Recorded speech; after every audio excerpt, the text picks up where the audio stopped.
Hello everyone. তো দেখো আজকে সকাল সকাল মেয়েকে স্কুলে দিয়ে তারপরে চলে এসেছি মার বাড়িতে। এখন জানো তো কটা বাজে এখন ওই 12:30টার মতো। তো আজকে মার বাড়িতে আসলাম, তো মা বললো এই সবজির তরকারি করেছি আর পরোটা করেছি, খাবি? আমি বললাম তাহলে দাও।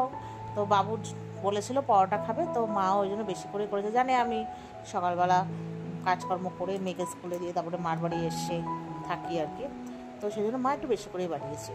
তো যাই হোক, মা ওখানে পরোটা দিয়েছিল, আমি খেলাম।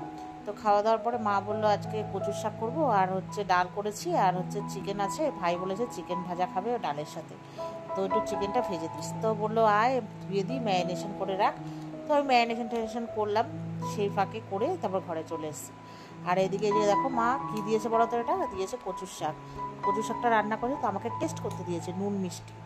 তা আমি খেয়ে বললাম ভালোই হয়েছে, একটু মিষ্টি দাও, আমি না বেশি ঝাল খেতে পারি না, আমরা এখন আপাতত কিনি।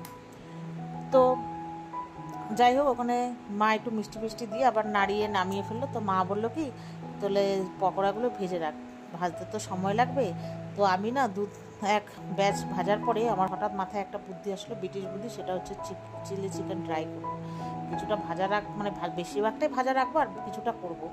তো যেই মতে সেই কাজ করে টোরে তারপরে যাই হোক মেয়েকে স্কুল থেকে নিয়ে বাড়ি চলে এসেছি। তো মেয়ে তো বেশ কিছু খায় না, ওই যে কর্ন সেদ্ধ করে দিয়েছি, খেলো, টাটা।